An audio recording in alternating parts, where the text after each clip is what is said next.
pense, le profil que doit avoir cette personne pour pratiquer ce métier, c'est déjà d'être vraiment passionné. Passionné par ce qu'il fait, passionné par les médias sociaux, d'être à l'écoute, d'écouter beaucoup ce qui se dit, de trouver les endroits aussi où il faut écouter. Et puis d'aimer animer justement, animer des communautés, chercher des informations pertinentes, les partager, aimer également s'exprimer. Et puis être beaucoup connecté. Je veux dire, il faut continuellement s'informer sur l'évolution des différentes plateformes, de la concurrence, des bons exemples, des mauvais exemples. Et puis, voilà, pas compter ses heures, pas avoir peur d'utiliser un peu de temps privé pour faire du community management.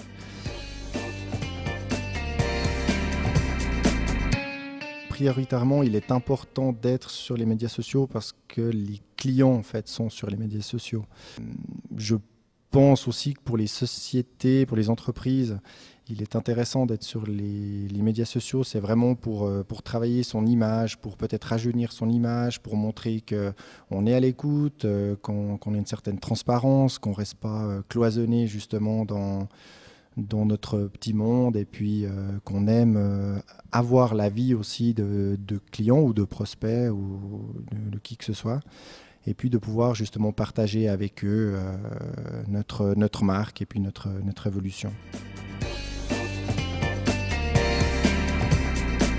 J'aime beaucoup en fait cette interaction, comme je disais tout à l'heure, en fait, de trouver l'information à communiquer, de relayer justement sur Internet, sur les médias sociaux, des activités en fait qui sont faites offline, de partager, de suivre les retours justement des gens, d'aller même chercher ces retours-là. Ce qui est souvent le plus difficile en fait, c'est de faire parler les membres de la communauté.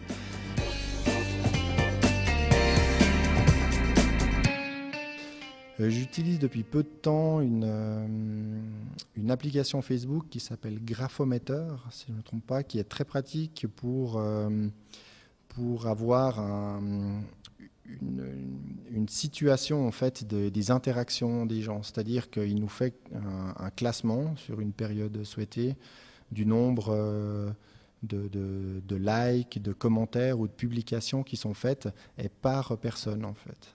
Ça nous montre vraiment qui sont les plus actifs dans la communauté et puis de pouvoir justement utiliser ces informations-là pour remercier ces gens.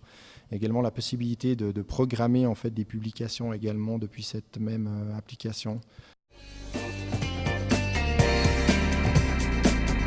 Non, j'ai pas eu vraiment un message en particulier. Par contre, il y en a plusieurs dès que quelqu'un justement remercie juste pour ce type de communication ou des articles qui ont été publiés par que ce soit même des spécialistes du web ou des médias sociaux dans des agences qui ont rédigé des articles pour dire voilà, la BCV a un bon comportement, bravo. Ils répondent sur Twitter quand on leur pose une question. Donc ça, c'est vrai que c'est flatteur. Alors tout le monde dit bien sûr, il ne faut pas se lancer n'importe comment, il faut avoir une stratégie.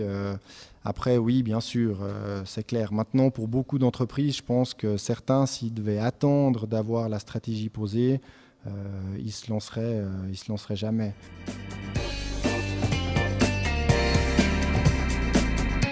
Alors tout d'abord, si vous voyez un portrait avec un doigt comme ça, sur Twitter ou Facebook. Bon, ça va peut-être changer sur Facebook, mais Twitter, je ne pense pas. C'est moi. Donc, vous pouvez déjà me suivre à titre personnel. C'est Twitter ou Facebook, c'est égal.com/David Labouré, tout appendu avec un E sans l'accent à la fin. Et puis, professionnellement parlant, sur Twitter, vous avez le compte BCV, vous avez également le compte eSider, qui est la plateforme boursière de la BCV. Et puis, sur Facebook, vous avez BCV Live, qui concerne, comme je l'ai dit tout à l'heure, les événements sponsorisés ainsi que nos ambassadeurs. Et puis le compte BCV, Banque Cantonale Vaudoise, est également Insider que l'on retrouve ici. Et prochainement, des surprises et des nouvelles pages devraient arriver. Voilà.